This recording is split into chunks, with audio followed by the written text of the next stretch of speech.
What can you share about what Kevin's current mindset is with his father?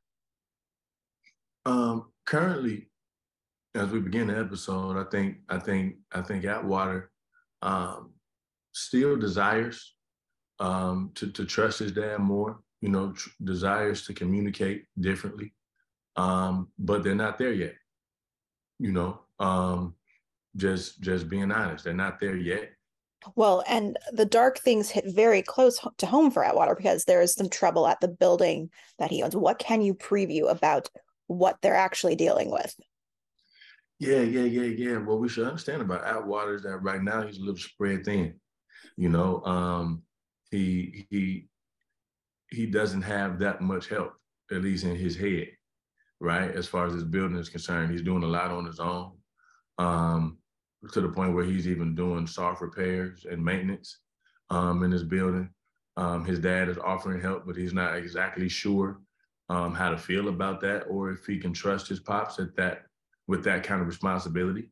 So he takes it all on. He takes it all on his own, and we see what happens when you put too much on yourself, right? And you don't allow yourself either to rest or to delegate the responsibilities elsewhere.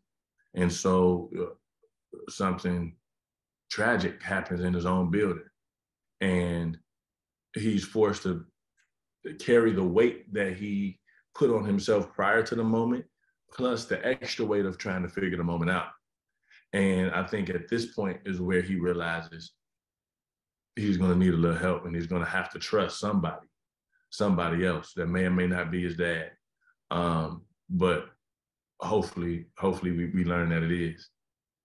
Well, and his dad becomes intertwined with the investigation as they kind of have to work together to some degree. How is he handling having his personal life and his professional life collide in that way? Yeah, I think he did his best to avoid it, right? We saw what happened last time. Atwater's dad got involved in the case. Atwater didn't really handle it the best, you know. And so I think we see Atwater doing his best to avoid it, but when he can't avoid it, I think we see him do his best to kind of control it, right, and be on top of it and be assertive in how he navigates it with his dad. But there are these moments of miscommunication and missed communication that they both have to overcome in order to find a balance. I think they share the same interests, right? As far as one to save the life of a young man who could be going down a dark road. I think it's important for both of them to solve the case, right, and get justice for the families involved. But they don't communicate well enough to be on the same page, right? And so we find out Water really having to do his best and having to be humble um, toward the end of it all. Because I think what I learned more than anything in this episode is that humans make heroes and not the other way around. And I almost went down a dark hole as I was preparing, nightly for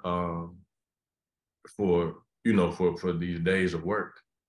And I realized that I really have to embrace Atwater's imperfections in this moment and allow the audience to relate to a human.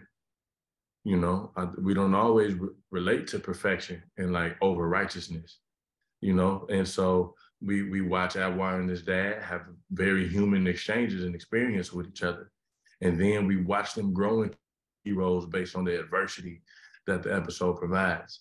And to me, that's an authentic journey to watch. And that was our goal. We just wanted to just create something real and relatable for fathers and sons to pick up on, for families to notice themselves in.